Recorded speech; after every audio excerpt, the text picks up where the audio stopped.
All right, YouTube. Baseball Card Junkies TV. Tops 85 401 here. Titanic Taters. And we haven't hung out in a while, and we decided to go live tonight. And I hope you can see if anybody comments, I hope you can see it, because I can't see from here. I'll do my best. But anyways, yeah, we were going to answer some comments on our video tonight. And Eric, you got some comments on your little... Do we want to let it marinate a little bit? Sure, why not? Marinate. All right. Well, we will archive this, so we don't want people to get too bored. People are jumping on. All right. All right. So what we're gonna do today, I guess, is we're gonna read some comments and maybe just chit the chat a little bit. Chit the chat. I guess that's so.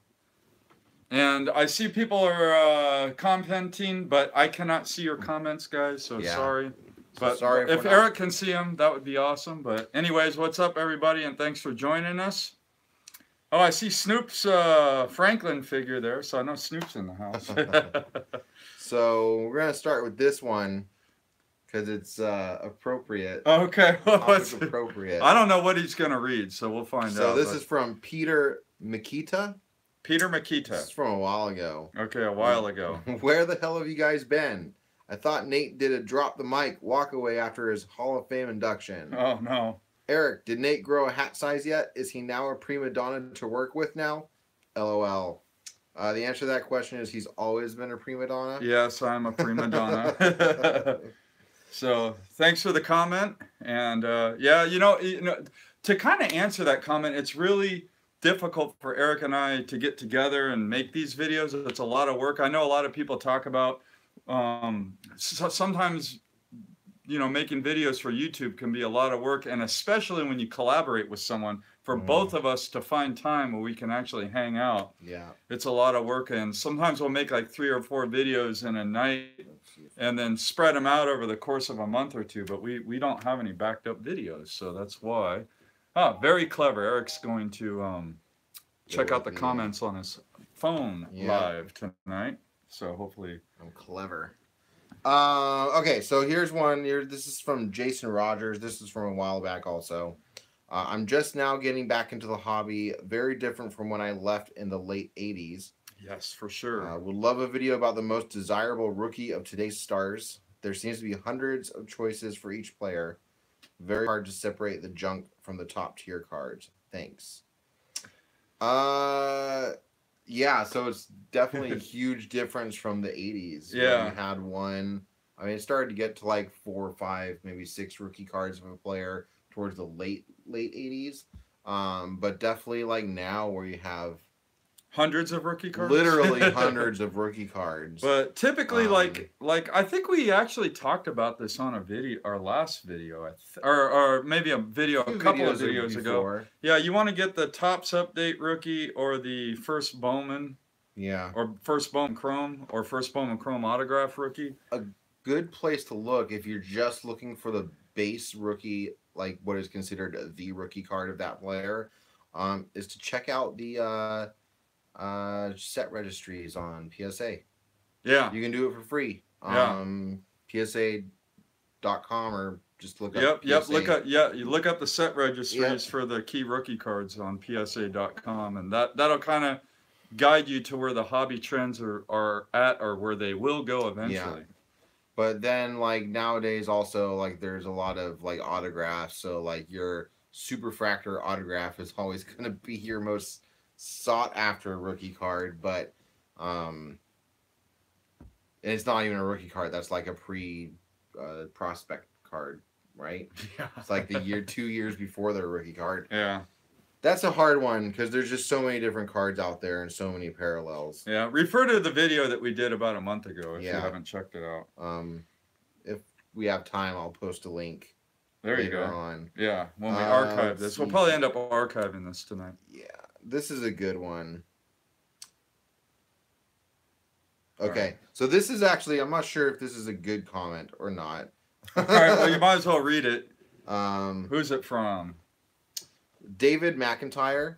It's the most recent from a few weeks ago. Okay. I'm glad some of these cards tanked. We had a guy at the card shop that was money hungry. Say a card was 20, he wouldn't take 17. and a few cards in trade and would have 20 of the card you needed. I understand they were trying to make money, but it ruined collecting, trading. Looking at others' cards was what made it take off. Spend a whole, man, run-on sentence, guys. Come on, use some punctuation. Well, it's your fault for using that comment. Wheeling and dealing with your, it ruined wheeling and dealing with your friends. What video is that from? This was, I'm not sure. It was a recent one, whatever. It was like 3 or 4 weeks ago. Okay. Sorry, I need to turn this down. Oh. So just to kind of, I mean, but that was in the 80s. You know, you could, baseball cards collecting was so popular, card shops did not need to drop down on their prices. No. They like if there was a Don Mattingly rookie card in there for $40, it was eventually going to sell for $40. Yeah. Do you remember going in the card shops in like the 80s and they'd have those like acrylic cases and there would be like 20 of the same rookie card in that acrylic case, and they wouldn't even be penny sleeved or top loaded, and they'd sell all day for like full Beckett value. Not just that, they wouldn't even be like mint condition. Yeah, they would just be like whatever condition it was is what you kind of got. Are you on eBay right now? I just looked at a card, maybe. So this was just kind of an interesting, it was kind of, to me, it was kind of an interesting comment because it was taking a look back at like what collecting was and like the height of the collecting time period, which was like the mid to late 80s. Yeah. And definitely put an interesting spin on it. Yeah. Well, yeah, I mean, I have noticed like on the videos that we've made, we are getting a lot of comments. I've noticed on older videos from like year and a half ago, 2 years ago, of a lot of new people getting back in the hobby that quit collecting in the late 80s, early 90s. Yes. And it's really interesting to hear what they have to say. If you guys ever go back and look at some of our videos with like 10,000 views or more and read some of the comments, it's really interesting on what people are commenting on their thoughts on the hobby now compared to how the hobby was back in the late 80s and early 90s. Yeah, that was just a different time, man. Different time. We got our dogs here. Doggies. Yeah. Jackson. Hey, say what's up, Jackson. All right, go Jackson, go. And then let's see here. This is another. This kind of goes opposite spectrum. It's like what it's like today. Yeah. And this is from Ryan's Card Corner from a week ago. Okay, this is the most recent comment. Okay. It is a buyer's. This was kind of like our buyer's market. Oh yeah, yeah. It is a buyer's market to the point of being unreasonable. People want any card, even high-grade worthy vintage, for pennies on the dollar. Then they even try and barter over shipping costs. The basic rule is low quality sells low and high quality sells high. But people are so desperate to sell, they give away their cards for nothing. I'm finally ready to sell some of my high-grade worthy vintage raw, so I posted my 69 Mays in a few Facebook card groups. Thing is packed fresh, with looking 8.5 plus PSA worthy, listed 130 shipped, which I figured would sell quickly. Instead, got 1,000 counter offers for 10 to 25 shipped. People were actually shocked I said no. Yeah. And I remember reading that comment, and the guy that's selling the raw maize trying to get like 130 for it. That's, I mean, if it's not graded, you're not going to get 130. You're not going to get 130 for it. People are looking to flip that card and maybe like grading it, and it's really the risk is on the buyer, especially when you're buying vintage, because you don't know if the card is altered. And somebody could say that a vintage card that's raw, they're gonna, like, if it's like let's say I'm the seller, I'm gonna look at my card and I'm gonna say this card is perfect, and then I'm gonna sell it, and the buyer's gonna look at it and find all the flaws because of course he's the one that spent the money. Then you send it off to grading and you get a card that someone thinks is perfect and it comes back a 5 or a 6. And that's normal. Because with vintage, there's so much that can go wrong. I mean, I don't know exactly what the grading companies are looking for. I don't think most collectors, I really don't think know exactly what. Color, like diamond, color, cut, clarity. I know exactly. Right? We don't even know what they're looking for. But I can tell you, if you see a card that looks mint and it's vintage from the 60s or 50s, if you can get a 6 out of it, you're winning. Yeah. And you're never going to get near mint to mint pricing for it because it's just not going to happen. And I actually had a situation just arise like last weekend. So I went fishing with a buddy of mine, and we went to a pizza shack afterwards, and Firehouse Pizza up in Clear Lake Oaks in Northern California. And oddly enough, the guy there was also a collector. He was a memorabilia collector, and we started talking cards. And my buddy used to collect football cards when he was a kid, as did I. But he was asking me questions about Joe Montana rookie cards and all this other stuff. And the guy comes, "Oh, I have a buddy that has a Joe Montana rookie card." And I'm like, he's like, "I'll have him bring it." And I'm like, "Oh, yeah, whatever. Fine. If he really wants to drive down here to show me." He's like, "Yeah, he says it's in mint condition, etc., etc." So the dude brings it in, and this guy's like, if you guys knew anything about Clear Lake, California, Lake County. Oh no! I mean, this guy is like straight up like a slack-jawed yokel. That's right. I mean, oh wow. So he brings this card. He's like, "Yeah, this is mint." He's like, "This would grade a 10 easy." He shows me the card. First off, it's in like one of those old school ghetto 4-screw screw downs without the recess, penny sleeve. Oh no! But like this thing looks like it had been rode hard and put away wet, man. Sorry for but it was just such in such bad, and like, of course, me being the ever, like, I don't comment on people's cards, what they think the grade is or the value. Like, I know that thing he'd be lucky to sell that thing for like $1 anywhere, Well, I mean, a Joe Montana rookie's going to sell for more than $1. He would be lucky it was that bad. Oh, he would be lucky to sell it for $1. Oh, well, I'd buy it for $1. Even if it was tore up from the floor up. He starts telling us how like the card was stolen from him twice, and he didn't worry about it until he found out how much the card was actually worth. Oh boy! And even in like a PSA 10 condition, a Joe Montana rookie card you're not going to retire on it. Yeah, but I think a PSA 10 would sell for a lot. But what, 10 grand? I don't know. I don't know anything about football cards because this is baseball. If any of you know anything about how much I mean, I think we looked it up. It was like we looked up PSA 9s, and I think PSA 9s were in the high hundreds to low thousands. But who knows? Anyway, so I was like, okay, but this is kind of leads into that. Like, just because a seller thinks that their card is in a certain condition, you're always looking at it with like, I want to sell this for the most I can get. Kind of eyeballs. Yeah, sellers definitely want to do that. And the guy is actually on that comment. He is right that it is a buyer's market, but certain things it's a seller's market. Like if you get the right card at the right grade, it's definitely a seller's market. And like I noticed like 80s rookie cards and a Gem Mint 10, those are selling really well right now. Of course, like the condition sensitive cards from the 90s, those rare inserts, those are selling well. So it can be a seller's market if you have the right cards. Yeah, if you know what you're looking for and you're buying the right thing. And and anyway. But you're almost hurting yourself by buying raw vintage though, because people are buying it looking to get it cheap so they can send it, get it graded, and come back and turn around and make a heavy profit on it. Some people, it's kind of not like modern cards, where like modern cards, you get the guys that they'll buy the raw card and it'll get higher and higher and higher, hoping that they're going to get the 10, because it's more likely they're going to get a PSA 10 off of a modern card.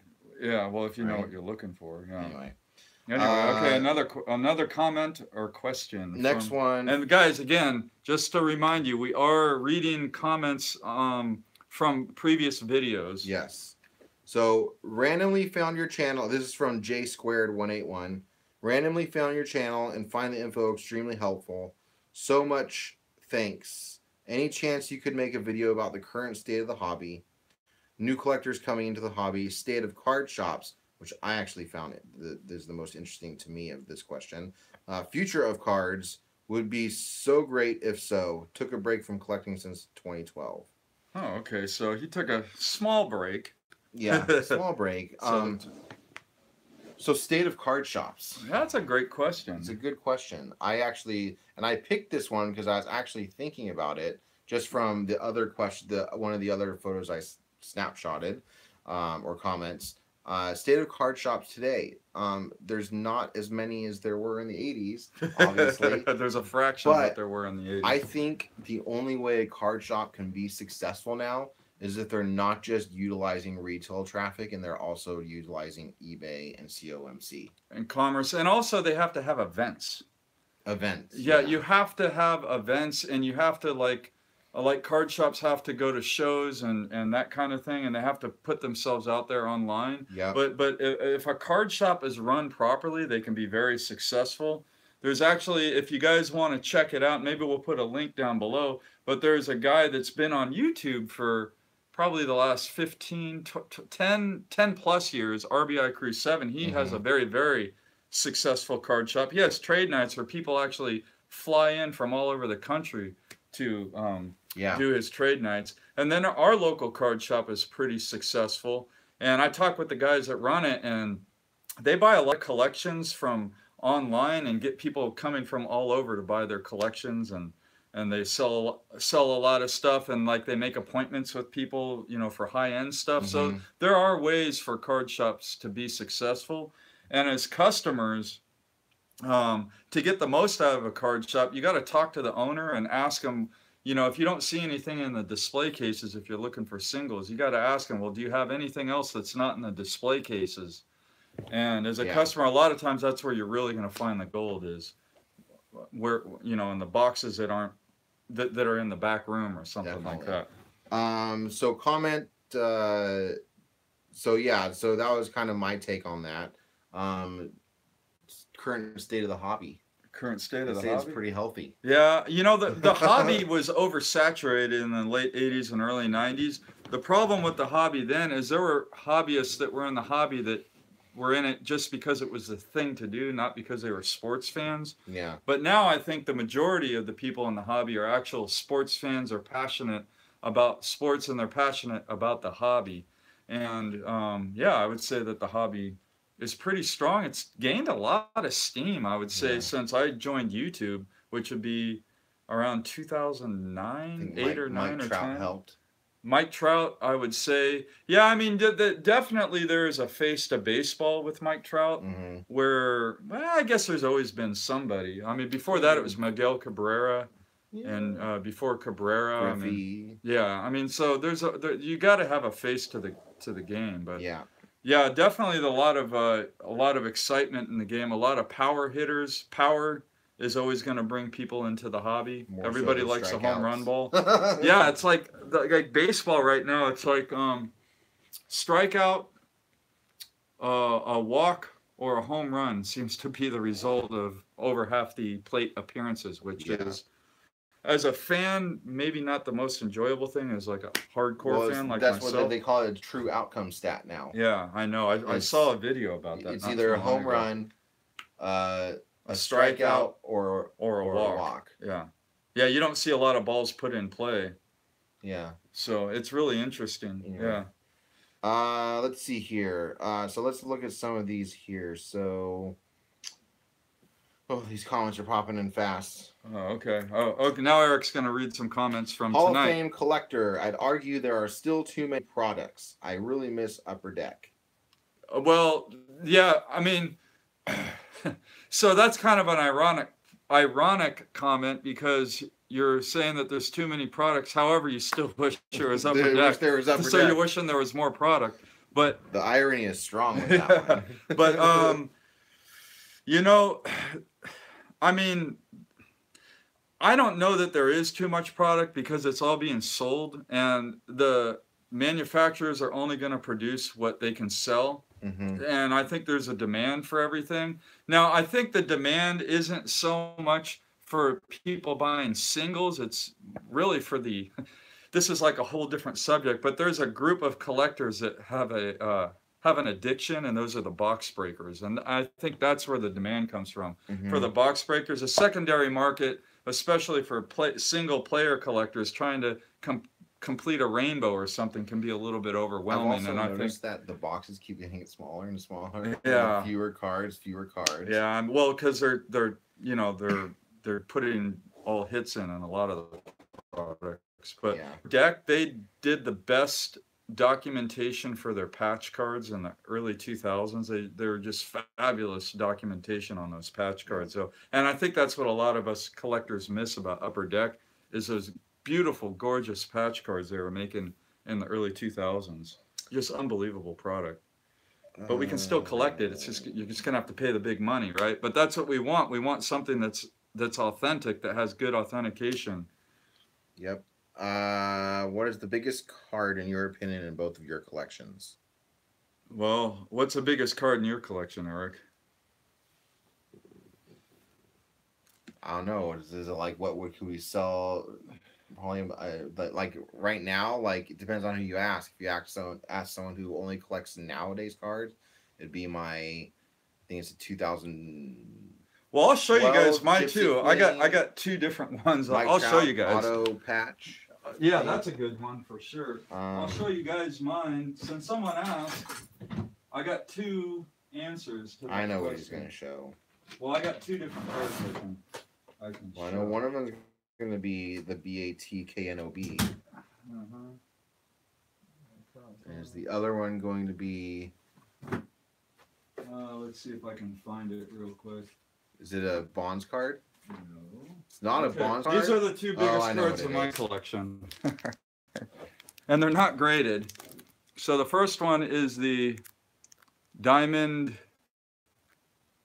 Anniversary Mike Trout rookie. That card is just absolutely stunningly beautiful.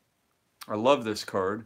I bought this card in 2012. I think I paid $50 for it. And somebody told me I should sell it this past week because a raw one, like mine's raw, sold for $900. And then, of course, everybody that knows me, that would be my other top card. What's that? You would never be able to get it for less than that again. Yeah, I know. I'm not going to sell it because I'm a collector. So those are probably my two top cards, and then maybe there's a vintage card in there somewhere. Yeah. That I could show, but I don't know. I probably have to go. Eric's got some pretty sweet cards the too. Mike Trout auto jersey card.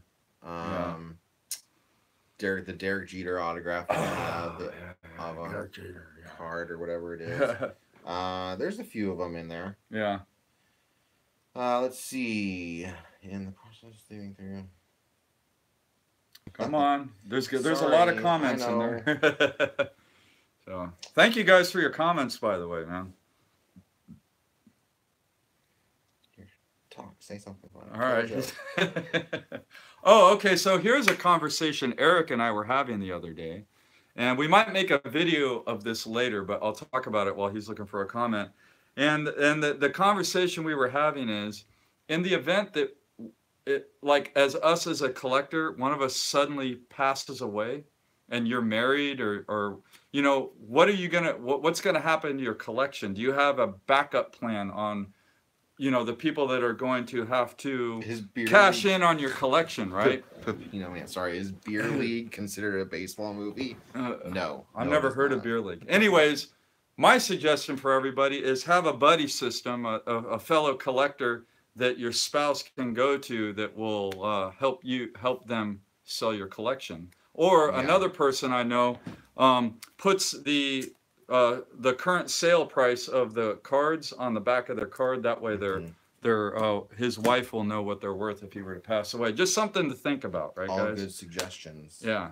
So we don't want to leave our family, what brought this up is I see people buying collections for $1,000, and there's $20,000 worth of cards in these collections. We don't get these out here, but I know of people that do that. Yeah. And it's got to be because someone passes away, and the person that's getting rid of the collection doesn't know what it's worth, and they don't want to deal with it. And I'll say, here, give me $1,000. Here's my collection.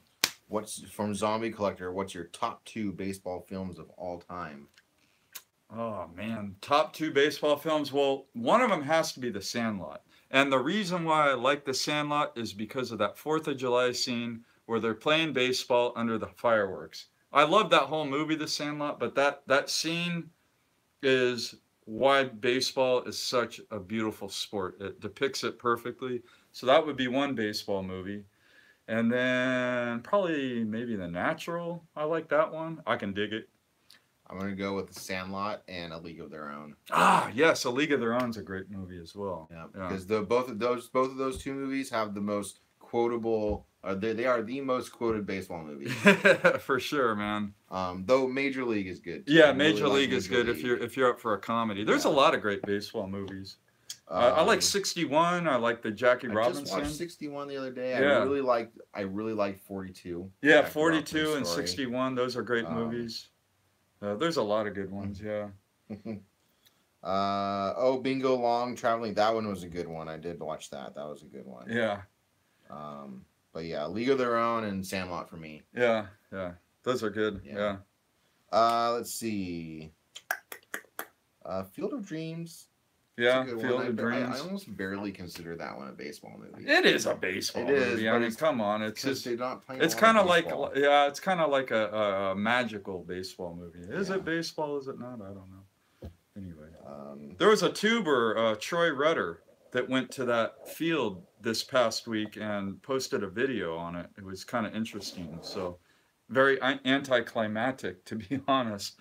But he said he'd make another video when the Ghosts are playing. So I'm Troy, if you go back and watch this video, I very much look forward to you making a video when the Ghosts are playing at the Field of Dreams. Definitely. So this is actually one that this is one that's come up a lot on our channel. Okay, we get this question a lot. Okay, we get like argumentative people a lot around this. All right, well let's hear the question.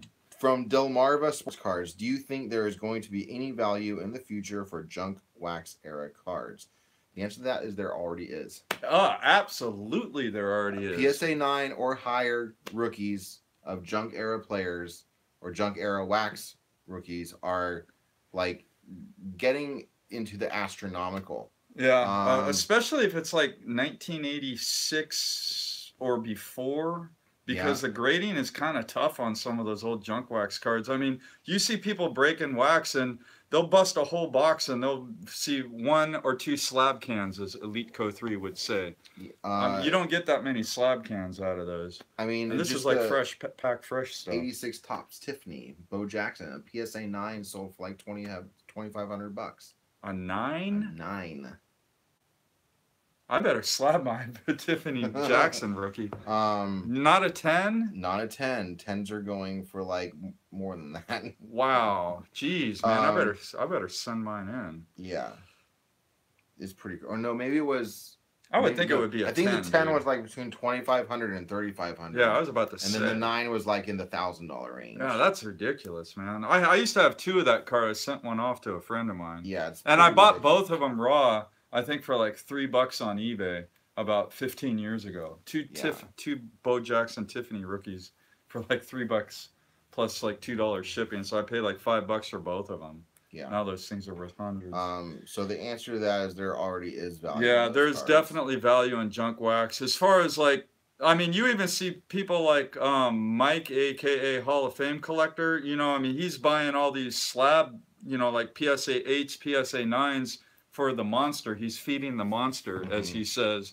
And I mean, he doesn't pay a lot for those cards, but I'm assuming that at some point they're going to appreciate in value. So can we dance? Can we dance? Like together? No, like, I can't dance. See? When I did do you want to see something like this action? Oh shit, dude. Yeah, I could dance like this. I'm gonna do a bootlegged Cabbage Patch sitting here on my chair. Hey, Mike. Oh, by the way, happy birthday, brother! Happy birthday! Let's all get ready to sing happy birthday to Mike. All right. Ready? What? Okay. On the count of 3. 1, 2, 3. Happy birthday to you. Happy birthday to you. Happy birthday, dear Michael. Happy birthday to you. Hey, we're not bad at singing. Oh, man. Let's see. Interesting question for you guys. What would be the oldest wax pack you would buy just to bust it? Oh, man. I would say... Damn, the pricing... That's a great question. Probably like 1980 tops because, I mean, of course I'd be looking for the Rickey Henderson rookie card. So that would be pretty awesome. That's a good year. Yeah, I mean, what do you think an 80 tops wax pack would... I don't know what they sell for. I'm guessing $20. $20. Yeah, $20. 36 cards a pack. $20. Yeah, it's probably like a 500... I don't know. Yeah, 20... I would, yeah, that would be fun. Try to find a Rickey Henderson. I don't know. It'd be tough for me. I don't know. I know what you're 86 Donruss looking for the Conseco rated rookie. I just buy a box. I can buy a box for $50. Yeah, that's true. But yeah, I would say 1980 tops. I mean, if I go any older, then I'm not gonna want to open the pack just because it's like this shit's been sealed for 35, whatever, 38 plus years. I'd be kind of worried about. Like, I feel weird about cracking it open. Yeah. Well, that's a great question. Guys, comment down below. Let us know what yours are. 76 tops. 76, right? With the Brett and Yount rookies. That would be 75. 75 tops. Yeah. I'm off a year. Yeah, and then you got Jim Rice. You got Jim Rice. You got who else is in that? I think Gary Carter's in there, and I think Fred Lynn might be in that set. So there's a lot of good rookies in 75 tops. Okay. Let's see. Sorry. Here's one. Have from Hall of Fame collector again. Have card companies killed the one-of-ones? They make so many now. Dynasty has a one-of-one for each background image, and other companies have printing plates, etc. I think there's different levels of one-of-one. Okay, so that's absolutely. I agree with everything Hall of Fame collector said there. That in a way, I mean, there's a one-of-one, and then there's the one-of-one, and. I mean, again, I know people complain about the card companies that are doing too many short prints, too many rainbows, too many this.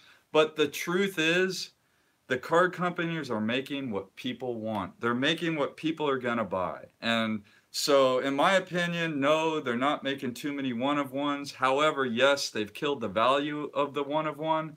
But there, of course, there is the one-of-one that everybody wants, and it's going to be the Bowman Chrome Superfractor autograph, or the the first Bowman card prospect auto, or like from tier 1 you got the one-of-one bat knob autographs. Those are starting to really take off. I noticed that that's like a huge product, and I think one-of-ones need to be something like that. Yeah, it needs to be like that bat knob. Or Well, the thing that's cool about the bat knob autos from tier 1 is there aren't 50 parallels to that card. Yeah. It's a unique card. It's a one-of-one in its own. In other words, there's not another card that looks like it that's not a one-of-one. Mm-hmm. And then of course with the Bowman Chrome one-of-ones and superfractors too. I mean, superfractors are kind of a staple in the hobby. So any superfractor is gonna be the one-of-one to get for any particular player. Yeah. But Hall of Fame collector, you're absolutely right.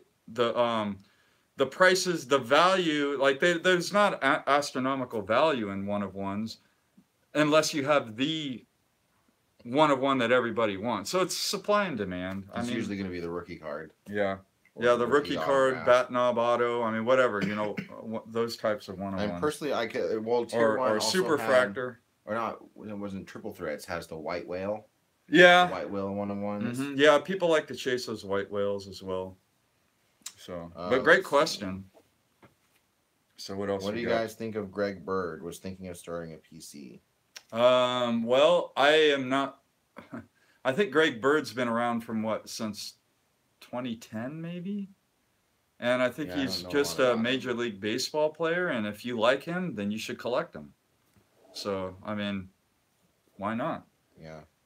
I think that like the great thing about being a player collector is you can choose anybody you want that you really enjoy watching, and that's who you should collect. And what the cards sell for or how popular the player is should be irrelevant. You should collect who you like. I mean, of course, you guys know me as a Bonds collector, but I am a player collector of other players that nobody would think that I'd player collect. For example, oh, okay, my wife was text messaging me. I was just making sure she didn't want me to shut up right now, which that she was texting me about something else. But anyways, but I also collect other players that nobody collects, like Brandon Morrow. I have a collection of him, and for some reason, not a lot of people collect Josh Gibson. I love collecting him. So, you know, I mean, you can collect as many players as you want too. So yeah, collect Greg Bird. I think if you like him, collect him. So, who is your favorite current MLB player? All right, well, you want to go first? I mean, like my favorite, my favorite MLB player right now is Chris Davis, but that's because he's on the A's. Like, yeah, I feel no, like he's I awesome. have to be like an A's player, right? Yeah, well, of course. But like the best player in MLB is Mike Trout. Yeah, no, I mean, like as a Giants fan, I think my favorite MLB player right now has got to be Brandon Crawford. That guy is just like the best in defensively as a shortstop, and he is having an absolute monster career year. I mean, the guy's hitting like 335. Yeah, I mean, he's hitting like 335, 8 home runs. He's getting walk-off homers. He's doing everything, and the Giants are, I think they have a really good chance of making the playoffs this year because everything's coming together, and they're set up for the stretch. But I really like Brandon Crawford. Of course, Buster Posey is another one, but I don't know, something about, I've always been a big Crawford fan. Man. Yeah, that guy's awesome. Great player. He just keeps getting better. Yeah, he definitely is getting better. Out of sheer need. Yeah. Like and last year he had an off year, but he was like fighting through an injury all last year, so I knew he was going to have a better year this year. Where would you rank Lincecum, I assume, as a pitcher? Where would I rank him as a pitcher? Not because he's not on a major league roster. Well, no, I'm not. I don't think that question is today. I think of all time. All time. And I would. That's a really tough question because he's definitely not one of the greatest pitchers of all time. However, he had one of the greatest, like about 4 seasons of all time. And he was part of 3 championship teams. He won 2 Cy Youngs. He had 2 no-hitters after the peak of his career, which is very ironic. And his excitement was unparalleled. When he was in his prime, he was, I mean, everybody wanted to watch Lincecum pitch. Like top 100 probably. No. Of all time? No. Lincecum is not top 100 100 of all time. Top 200? Top 200, absolutely. There's just no way you could put him in the top 100. But if you were to say top 100 4-year spans, he'd be probably even in the top 25 4-year spans. But career over the career, I mean, I love Lincecum, man. Yeah, he's one of the most exciting pitchers I've ever seen pitch. If you just look at his like 7-year peak WAR or whatever, it's not great. Yeah, I mean, he was definitely dynamic and definitely one of my favorites of all time. And I love collecting Lincecum, and I love the fact that I got to watch him in his prime with the Giants, and he helped the Giants win 3 World Series. I think if he had made the bullpen switch when he should have, he would potentially be a borderline. He could have been like an Eckersley, but his arm definitely pooped out on him. Yeah, he probably did pitch. What? If he became a closing pitcher, he only needs 1 inning. Yeah. But, I mean, he doesn't, I mean, he's throwing 88 miles an hour. Texas let him go because he just doesn't have the velocity to even be effective out of the bullpen. So his career's a wrap now. I just hope. Then again, Jamie Moyer. Yeah, never know. He has to reinvent himself if he wants to be on a roster for sure. Who do you think is the next player to hit 600 home runs? I mean, probably Trout or Stanton. Stanton, if he can stay healthy. Yeah, I mean, he's still got through like 10 more years in his current. Yeah. Contract. Stanton's what? He's not even 30 yet. He's like 28, 29. Yeah, I can see Stanton hit 600, and Trout, Stanton, one of those guys for sure. Yeah. Trout needs to keep like up the power production though, like him, because he's had a few years where he's hit like 25, 28. He's had somewhere he's hit Yeah, but the thing He's only is, had one 40-plus. yeah, but the thing is, Trout came in the league when he was 19 years old, so true. he can have 25 home run seasons as long and still hit 600. But Harper's gonna do it too. Yeah. You know? Yeah. Harper, man, that guy, I don't know. Has ridiculous power. Yeah. Yeah. Harper and Trout and Stanton would be the three on my of the people playing now are the people that I would say would hit 600 home runs. Yeah. Yeah. Maybe Arenado. I think he came up a little bit too old. Yeah. But.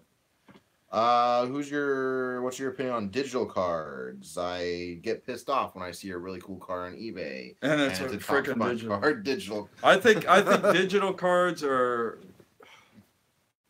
absolutely the stupidest thing ever invented. I don't understand why people would pay for them.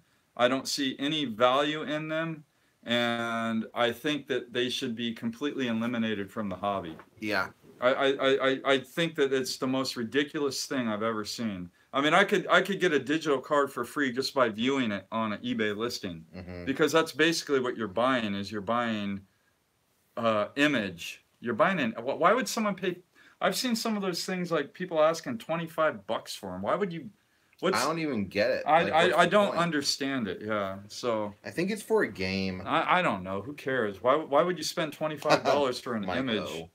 So you're saying you're not a fan of digital cards? No. No. Get that shit out of here. I'm not a fan of Topps Bunt in general because now they have the paper products. Yeah, well, yeah, get that digital shit out of my face, man. There's no place for that in the hobby. It's not even introductory into the hobby. It's an introduction in how to get fucked in the hobby and make kids not even want to collect. Because then they're like, oh, I spent $25 on this cool digital, and then they got nothing to show for it. Yeah. Then they're not going to want to even collect. Get that shit out of here. Anyway. Who is the next incoming prospect to keep an eye on? I'm not a prospector. Julio Franco, who's making a comeback. I'm not a prospector, so I am not qualified to answer that question. That dude's still playing baseball. If you want, okay, this is my advice for you. If you want to know who you should be looking out for as a prospector, watch Nolan, a.k.a. Elite Co3's Mail Ben videos, and he will tell you everything you need to know about prospecting. But watch his Mail Ben videos. He will give good recommendations. Ray from his Hall of Fame, definitely not. Hell no. No. Neither one of them. No, definitely not. And they're both nicknamed Crush, which is interesting. Well, oh, no. I mean, is it? Yeah, it's Crush. Both of them are Crush. Yeah. No, definitely not a Hall of Famer. Let's see here. Not even really. Should every collector have a mantle in their collection? Yes. If you're a baseball card collector, you should have a Mickey mantle and get one too. You could get the 1958 All-Star card in beat-up condition. You could probably find for $20. So. From Art Rios, what is your favorite card that has been just out of reach? Probably the Willie Mays rookie card, 1951 Bowman, and a PSA 4. Because you've come pretty close to pulling the trigger. Yeah, if the stars were aligned, I would be an owner of that card, and I'm still waiting for the stars to align, and I still intend on owning that card. What grade, I don't know. But I know that a PSA 4 at this point will be out of reach. Yeah. Perhaps a 2.5 or a 2. I mean, for me, when I pick up my Mays rookie, it's going to be all about eye appeal and not so much the PSA grade. I plan on buying a PSA graded one, though, for, it's just if you're going to buy a high value vintage card, even if it's in a 2 or a 1.5 or a 3, you want to get it slabbed just so that you know what you're buying is authentic. Yeah. You can make the judgment for yourself in terms of eye appeal. You get to choose what kind of imperfections. Yeah. Yeah. Mine is the 33 Gaudy Babe Ruth. It's been just out of reach. Oh, yeah, I bet. So, no. Mine has been probably the finest gold embossed refractor. Oh, of McGuire. Oh, because one came up. Yeah, what did that one say? That's all for about 600. Yeah, it was high. I was just like, way out of my price range. If you want that card, you got to pay $600 for it though. But that's a beautiful card. One of these days, I'll stumble. I'm gonna show you guys what card he's talking about. The Bonds one though. Pete Rose, Hall of Fame. He should be in the Hall of Fame. I know he's not allowed. Well, he's not in the Hall of Fame because he doesn't. The voters don't have a choice. Yeah, Okay. This is actually one of my top 5 cards in my collection. Oh man, hopefully you guys can see. I know that the live stream is a little bit sketchy right now. So it's a die cut golden gloss refractor from like 1997 finest. Yeah, but with the atomic refractor from 97 Bowman. The back is atomic as well.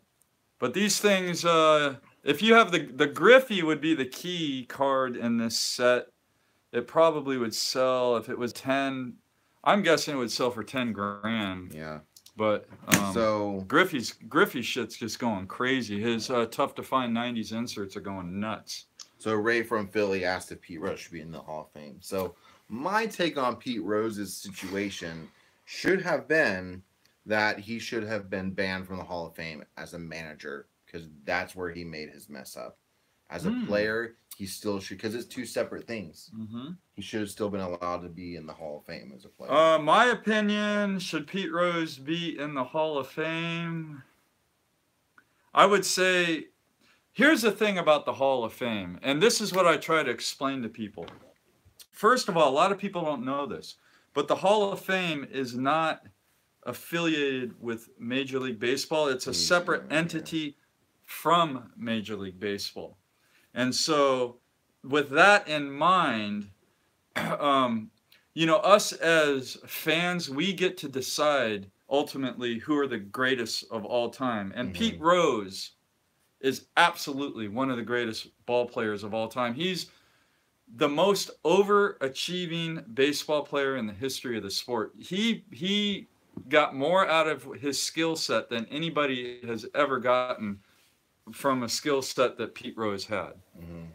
So he is one of the all-time greats. Obviously, he's the all-time hit king. He played forever, so he was durable. He got a lot of hits. He's just a great ball player.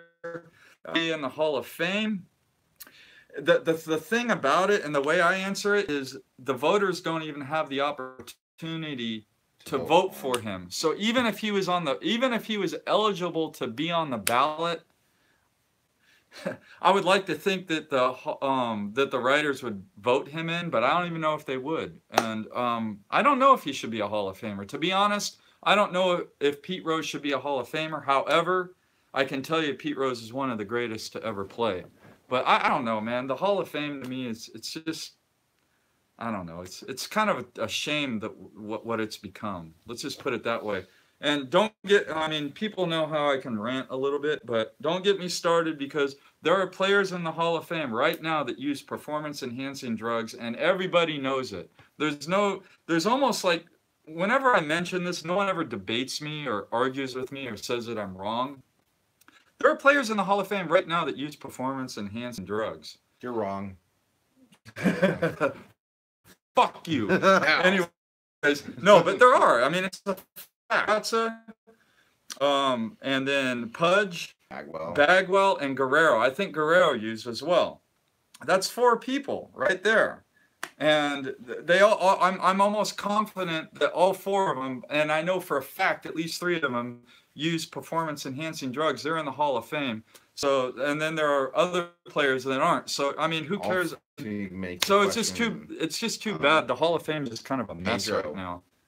Pedro Martinez? I've never even thought about Pedro. But... And he has no neck. Yeah, but that's just because he got fat and old, not because of I don't know, man. I don't know about so hard. But anyways, don't get started on the Hall of Fame. But I can answer you that Pete Rose is the best to ever play the game. And to me, that's all that matters, and that's all I care about. And I'm putting it together, a Hall of Fame binder. Pete Rose is going to be in it. There you go. Yeah. Sometimes I feel like some of these questions are trolling. Well, here, read a troll question. I don't want to say it is just because I don't want to insult the person. What Derek Jeter rookie would you recommend buying? Okay, I don't think that's a troll Don't question. think so? Maybe that's just someone that wants us to say the 1993 1993 SP. SP. I mean, that's just that's a no-brainer right there. Yeah. So, any updates on you guys going to national? He's going. See now, Maiko, come on. Are you talking Lenny Dykstra in the Hall of Fame, or just our thoughts on Lenny Dykstra? hey, he's a birthday boy. Maiko can say anything he wants. It's his day.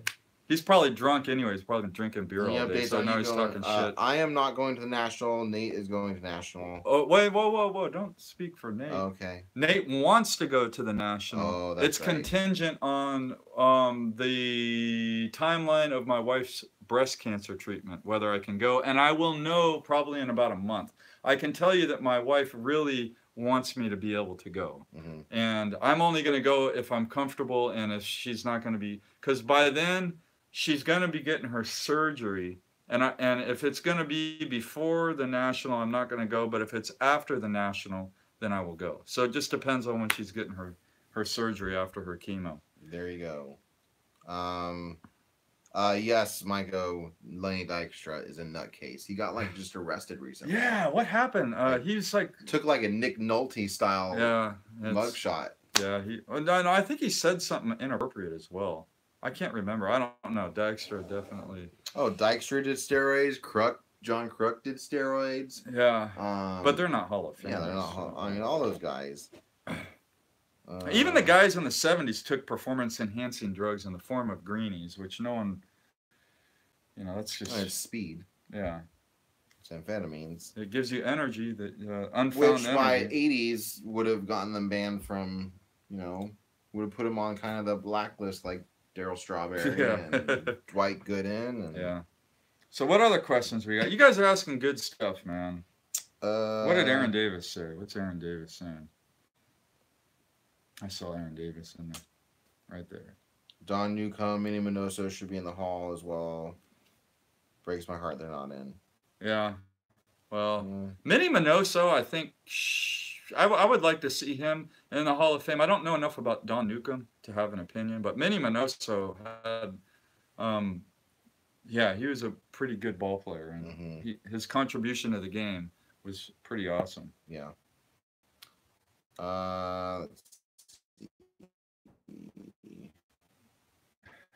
All right, so I wish I could read the comments, guys, but I can't. I'm Would you sell some of your collection to buy a better card? No, because I just can't do it, man. Depends on what I was selling. I don't know why. I just can't sell my cards. I don't like selling my cards. I don't want to sell my cards. It's a pain in the ass to sell cards. I don't want to deal with people like me that are buying cards. I'm kind of being sarcastic, but then I'm not. Yeah, it depends on what cards that I would but yeah, it's like the cards that I don't want, I usually end up just giving away. I just don't sell cards. I just either I give them away or they're lost in my boxes of cards forever, or I trade them, but I can't sell them. That's about it. All right. It's all the junkies in there. So thank you for the 20 people now and the guy Posey. Don't pick Posey. Okay. I don't know. What the people are still commenting. Current Giant worth getting a PSA 10 rookie of. Don't pick Posey. Okay. Evan Longoria. No. Ooh, boom. No. We're gonna go with the well, a good player right now to get a 10 would be Bumgarner. His cards are probably about the best value. But if you're not going to go Mad Bum and I can't choose Posey, then I would say Brandon Crawford. I really like him. So as I mentioned earlier, that's Tampa Bay. Come on. How would Ty Cobb do if he played in the MLB in 2018? Oh, man, I love that question. He spent a lot of time getting ejected from games. Well, I don't... Okay, so first, there's going to be a big adjustment period, but I would speculate. See, because when Cobb played, like a dominant fastball is 85 miles an hour, right? Fastballs. And also, when he played, it was an 8-team league, right? He played in the American League. So there's 8 teams. There were 4 pitchers per team, and you played against 7 teams throughout the course of the year. So you're facing 28 starters a year. So you're going to know the pitching a lot better. And there's, I don't know, man. And then you get a lot of bad hop base hits. You get a lot more base hits because the equipment wasn't as good and ground balls are getting through the hole. And man, so I bet you Ty Cobb would be like a 280 hitter, and he would be a below average Major League Baseball player. I really believe that, just because the game, the athletes now are just so much better now than they were when he played. Yeah. I mean, he was a dominant athlete in his day, but dominant then would be borderline Major League roster now. I mean, I really believe that. Babe Ruth, I mean, you go Babe Ruth. See, Babe Ruth used a 48-ounce bat, right? And why could Babe Ruth use a 48-ounce bat? Because pitchers couldn't throw more than 85 miles an hour. You watch old videos of Babe Ruth there, and he's doing like the softball step. Yeah. You know, when he's back, I mean, he's walking up towards. Yeah. So it was it was like for example, Satchel Paige was probably one of the first guys to throw 100 miles an hour, and he wasn't even playing Major League Baseball. So, I mean, Babe Ruth, I don't know. I think Babe Ruth would probably be a dominant player, but he wouldn't be swinging a 48-ounce bat. I mean, I don't know, man. It's just hard to say. 75 said Babe Ruth would be an Adam Dunn. I think he was a better player than Adam Dunn. Yeah. I mean, Babe Ruth has he might be over 300. Yeah, he'd put the ball in play. I think Babe Ruth would be like I mean, how tall was Ruth? 5'11"? I mean, he wasn't even that. Was he? He was like 6'1", 6'2". All right, so I mean, what would Babe Ruth be? He'd be an average power hitter. With his body type, maybe. Though, he may not have. When Ruth played compared to the era when Cobb played, but they're kind of. Well, no, they did overlap because Cobb played till like 1928 and Ruth played till like 35. I don't know, man. It's just that's the thing about baseball. You can never compare eras because there were so many. Like, just the game is just so different. You can't compare eras. It's fun to speculate, but who knows? It's hard to say. Yeah, I mean, how good of an athlete was Babe Ruth? I mean, he was the greatest athlete of his time, but you put that athlete in today's game, and maybe he'd be average. He definitely wouldn't be dominant. No. Yeah, I mean, you look at the greatest athletes of their generation. I think that's kind of how you have to compare people. Like, there's all the arguments between LeBron and Jordan. Well, there's no argument. Jordan is way better than LeBron. I mean, LeBron's still got like 10 years left in his career. I think Jordan is the greatest of all time. No, but it's not even look at generational. Fucking don't get me started. LeBron is the best basketball player now. Yeah, but you know what? LeBron, what does he do in the games on the line? Does he shoot the ball or does he pass it? He passes it. Okay. What does Jordan do in the games on the line? Goes like this. He shoots it and he makes it, and the Bulls win. And that's why Jordan has 6 for 6 in the finals, and LeBron is 3 for 9. And I'm a Warriors fan, but don't get me started on that. LeBron is not. Yeah, anyway. Yeah, but you have to look at it as like generational nowadays. It's really hard to pick a greatest of all time, I think. Yeah, you can't compare generations. You can't compare. You have the comparisons now, Mickey Mantle and Mike Trout. Yeah. I mean, well, the thing about Mantle is he could have been back. All right, that's it. We lost our back. All right, are we back? Guys, comment down below if we're back. I think we're back. We're back. Just like we're back. Yeah, the timer's going. All right. Yeah. So Mantle could have been a lot better, but I would say Mike Trout is probably a better player than Mantle was, especially considering Mike Trout only hits from one side of the plate. Yeah. Think how good Mantle would have been if he didn't injure his knee. Mantle didn't steal bases. Well, he couldn't. He injured his knee when he was young. I mean, all his speed went away when he injured his knee. Yeah, that's true. And if he wasn't an alcoholic and he didn't bust his knee up, he could have been. Oh man, he could have been so good. Yeah. Most underrated player of all time. Ray from Philly says Frank Robinson. Well, he's definitely underrated, and that's good. That's a very, very good I don't know. I think Fred McGriff's kind of underrated though too. Yeah, but Fred McGriff's not in the Hall of Fame, and Frank Robinson. That's what I'm saying. I don't know. You could have an underrated player in the Hall of Fame. Man, that's a great question. Most underrated player of all time. I have a hard time saying Frank Robinson is underrated because he's in the Hall of Fame. I know, but he is underrated. I mean, you look at what he did in his career and how much people recognize his achievements compared to other players of his era. Because I don't know. I think Frank Robinson may be the most underrated player of all time. Fluby A collectors is Dale Murphy. No, not Dale Murphy. Fred McGriff's more underrated than Dale Murphy is. Yeah, I would say so. Yeah, Dale Murphy's not Mike underrated. Schmidt's pretty underrated. Though he, again, Hall of Fame. And they call him Michael Jack Schmidt. How underrated can you be when you have a name like Michael Jack Schmidt? Yeah. But Dale Murphy is not underrated. I think that he has a very strong fan base that wants him. So, if anything, I would say he'd be overrated. I mean, to be honest, because people are acting like he's like a lock for the Hall of Fame, and he doesn't even get love in the Veterans Committee ballot or the Era Committee ballot. He didn't even get half the votes. So there must be a reason why he's not in the Hall of Fame. Obviously, we're missing something. Or something. Well, he's probably one of the nicest people to ever play the game. Oh, absolutely. Dale Murphy, hell yeah, man. That guy is like more approachable than 99.99% of baseball players. I've only heard great things about Dale. I think that's why he's such a good fan base. How about Harmon Killebrew? Ooh, that's a real good choice. Harmon Killebrew, yeah. Like all this talk around, nobody's mentioned Harmon Killebrew yet. Yeah, no, he's definitely over. And he has like 570 something home runs, and he dominated. Yeah. Yeah. So it's always those guys that just go about their job. Yeah. They just do it. There's no flash. Orlando Cepeda. Nah, he's not underrated.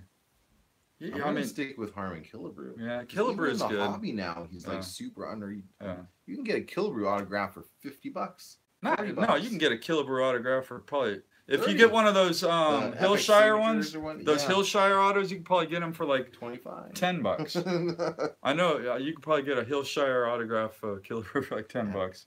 So there's a few. Yeah, and I can tell you maybe the most overrated, Bo Jackson. Well, he's not. I don't think his popularity is because he played baseball. I think his popularity is because of not even that he was a two-sport guy, just the sheer athleticism. Yeah. I think his athleticism is why he's so popular, not because he played baseball. So I don't think he's overrated. You still hear like Griffey and those guys talking about how like if Bo played baseball, he would have been a Hall of Famer. I just don't agree with that. It's hard to say. I mean, nobody knows. There's no way of ever really knowing that. But I don't think Bo Jackson's overrated. I think he's like a Jim Thorpe of his era. Like Jim Thorpe was a great athlete, but he's not a great athlete for any specific sport. He's just recognized as one of the greatest athletes of all time. For whatever it was he did. So that's where Jackson is. Greatest left-handed pitcher, Carlton, Johnson, Spahn, or Koufax? I would say Warren Spahn.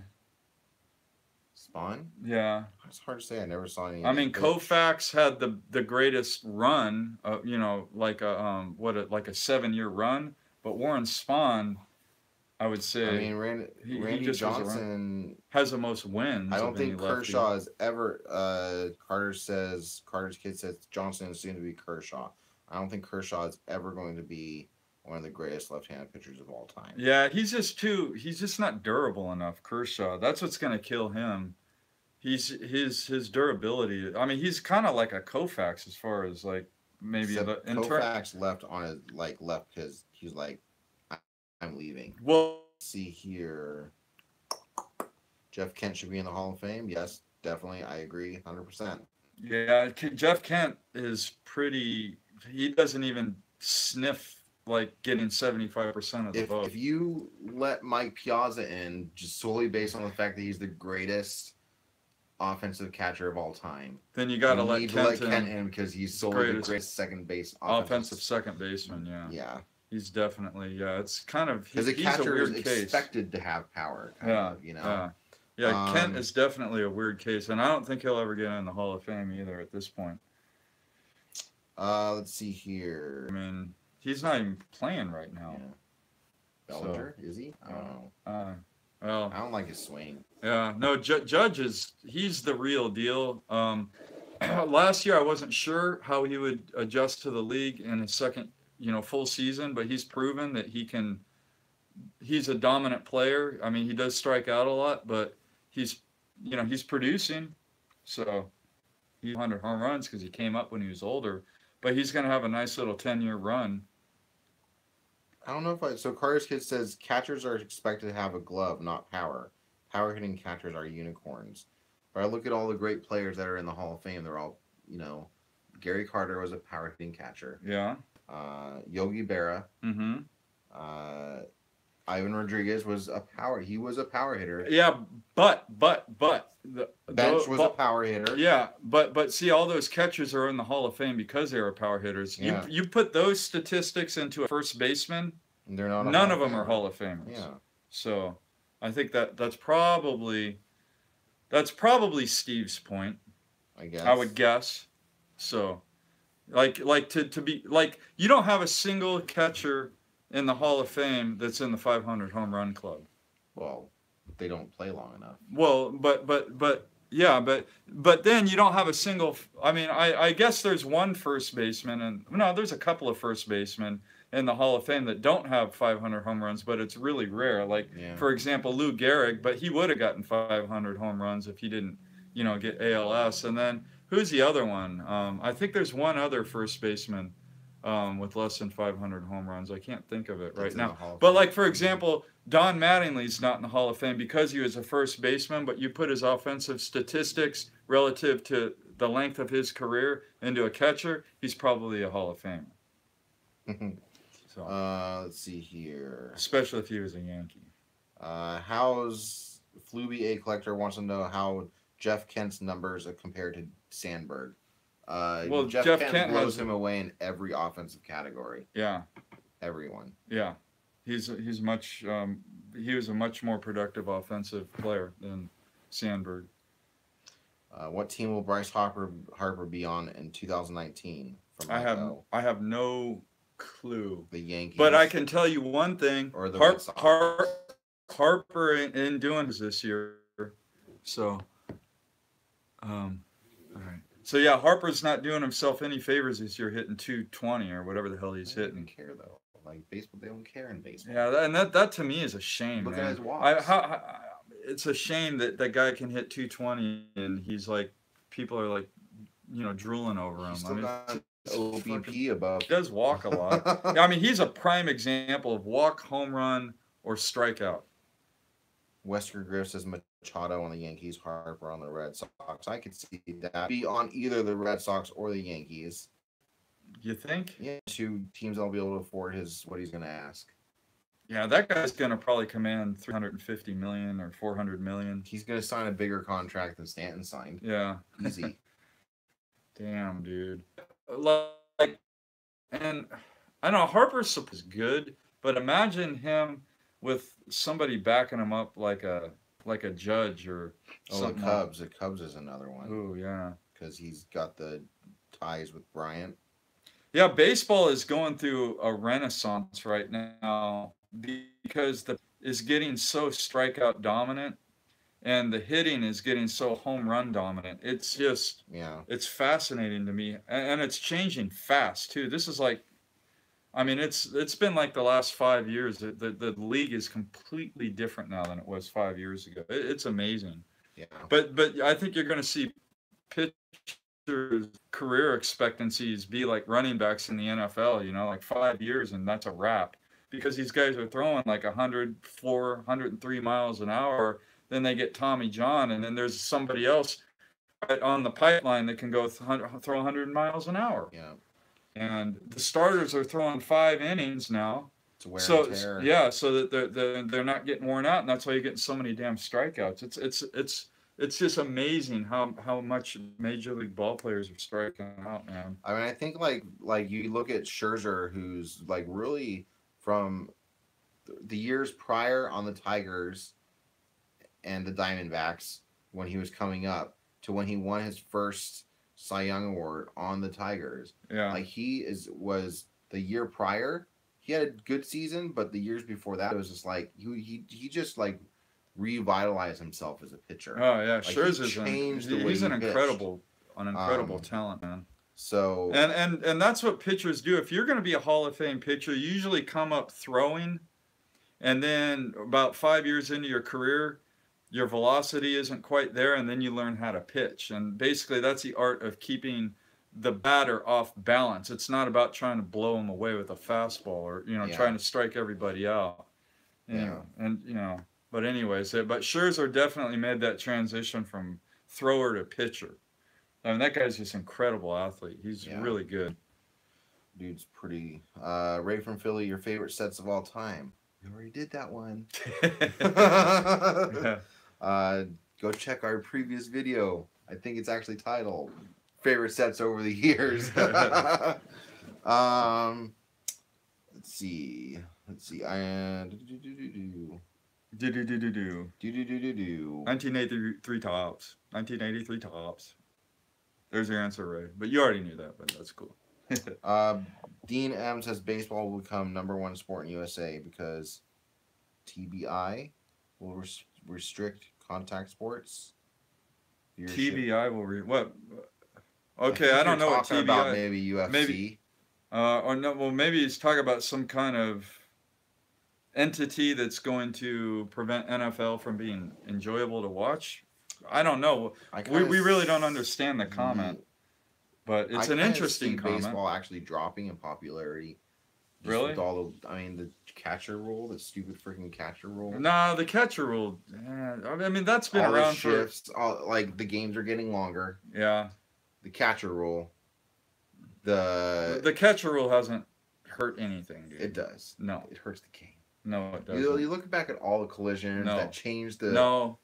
Catcher rule doesn't matter. When Pete Rose took out the dude in the All-Star game. Yeah, Ray Fosse. And that dude is one of your broadcasters, so you should not call him the dude. The dude. One of the Oakland A's broadcasters. He calls him the dude. Ray Fosse. Yeah. Yeah. Anyway, I think length of game is what's really going to hurt. Yes, length of game. Major League Baseball has been trying to come up with a solution for that for years, and it keeps getting longer. Throw 8 friggin' pitchers in one game and having that become the norm. Well, pitchers isn't a big deal as long as the pitching change doesn't take place in the middle of an inning. So if you got like your starter throwing 1 through 5, and then you got your 6th, 7th, 8th, and 9th inning pitchers, that's not going to matter because the bullpen guys are warming up between innings and they're ready to go the following inning. That doesn't lengthen the game. It's when you're making pitching changes in the middle of the innings. Yeah. And I could actually kind of see that kind of tapering off because, managers are not, they're pulling starters before they even need to come out of the games. I've noticed a lot lately. Like they're saying, okay, you've got 82 pitches. You did great. You got through 5 innings. Now we're going to go to the bullpen. Baseball Collector says, have you guys seen Fastball on Netflix? I have seen that. I've also seen Knuckleball. Oh, man, that's something I ought to watch. Is that a program or a movie? It's a movie. All right, well, I'll have to check that one out. So thanks for covers like the fastest pitchers. Oh, okay. Nice. And I think it was ultimately determined that Nolan Ryan was the hardest throwing pitcher of all time, because when they clocked him at one point at I think it was 97 or 98 miles an hour, but where they were doing the radar from was from behind the catcher. Yeah. Or somewhere in that. Well, where it's done now is right a foot from when it releases from the pitcher's hand. Huh. Interesting. So even though Aroldis Chapman has the record with 106 miles an hour, they're saying that the one that Nolan Ryan was clocked out was actually, if it would have been the same, was 108, 109. So in other words, the art of clocking a pitch when Ryan was playing wasn't as fine-tuned as it is. And that about how this was the fastest guy I ever saw. When they did it, it was 85 miles an hour. During the dead ball era. I'm telling you, Ruth didn't see anyone pitching much more than 85. Man. Yeah. Same with I think 85 would have been gas back then. Yeah. I mean, I think Satchel Paige probably was the first guy to throw 100 miles an hour, and who knows how fast he really threw. But from what legend says, he threw some heat. Yeah. There's another one on here from Card Kids. Most overrated cards of all time, modern, vintage. I don't think we have enough time for that right now. Most overrated cards? Man, that's a tough question. I would say maybe right now, probably the most overrated card of all time is a Mike Trout Topps update rookie card, just because it's not a rare card and the damn thing sells for 250 raw. All those update rookie cards. Yeah, I mean, it's overrated. Let's face it. If you had to take a football team, hockey team, or basketball team and put them on the field to play ball, which sport would perform the best? I want to say hockey's probably going to perform better at baseball. Just because of the hand-eye coordination. You're looking at something going fast. They're already used to swinging a stick. Yeah. Yeah, I would say hockey. But that's an unbelievably obscure question and impossible to answer. But if I'm just going to go off the top of my head, hockey. Yeah, because you have to go with a sport that deals with those fast twitch muscles. Yeah. Fun question. Let's see. Ray from Play, when a pitcher comes out of the bullpen, why does he have to warm up again on the mound? There's no need. He's already warmed up. Okay, but you know what? Because the pitcher has to get a feel for the mound. The mound in the game is different than the mound in the bullpen. Yeah. That's why the pitcher has to warm up again. Okay, you were going to say. Oh, I was saying maybe when the pitcher comes out of the bullpen, they're not 100% warmed up. They're 90% warmed up with anticipation that they have a few more warm-up pitches on the mound to get fully warmed up. They probably don't want to over-warm up, or else then they won't have as much availability for the game. That would be my guess, but I don't know. I don't manage baseball players. Yeah, I'd kind of get feel for Gave you 3 answers, buddy. Western Griff says, I rarely ever see kids at card shows or card shops. Do you guys ever worry about the future of the hobby in regards to kids getting involved in the hobby? That is a great question, and I would say that there are kids at card shows, there are kids at in card shops, but you know what? There's not like the traditional kid. You don't see the traditional kid that just wants baseball cards. They're all it seems like the kids nowadays are from wealthy families and they want hits. Yeah. And as far as the you know, that's a great question. What's going to happen when the guys that were 10, 11, 12 years old in the 1980s, when we're all old and we die off, what's going to happen to the hobby? I don't know. And it's... Do I care at that point if I'm dead? Well, not really. I don't know, but you know what? I mean, there's always the potential for the hobby to die because of that, and it's a good question, and I really don't know. It's hard to speculate, but there's definitely the potential for the hobby to die when our generation, people in those collectors are going to come from. Are there going to be a new gen people that have never been involved in the hobby, probably start in their 20s, maybe late 20s, once they have expendable income? No, I think there's a lot of kids in the hobby, but again, they're from probably affluent families and they're looking for the hits. That's what I've seen some videos on YouTube where it's like, this is my PC. So I think of PC as like something like you're collecting something specific, but they have it's just all autographs. Yeah. Like boxes and boxes full of autographs. Ed, I can tell you one thing. You will not see collectors collect the way we did when we were kids anymore. As far as like kids. I mean, I like to give like cards away to kids, but and I'm sure they appreciate them, but if they were to if that was ever going to spark their interest in being in the hobby, they probably wouldn't be interested in the cards I gave them at that point. They'd probably throw them out. Our kid says, question, did you get Taco Bell before today's meeting? No, but we talked about Taco Bell before today's meeting, and we're going to go afterwards. I've been thinking about Taco Bell actually for the last half hour. Yeah, I'm getting hungry too. Taco Bell. All right. I'm I'm ready to call it if you're ready to call it. And so, Steve, thank you for reminding us how hungry we are. Yes. Actually, Eric probably read that comment so that... Yeah, a while ago. And then I came read back that to comment it. so that we could have an out so that we can go to Taco Bell. Outro. So anyways, hey guys, thanks so much for your comments. Thanks for hopping on. And I probably will actually, we're going to archive this video. I'll probably go back and read all your comments, see what you guys were talking about. So that should be fun. And until next time, as always, happy collecting. Fucking Mr. Rogers.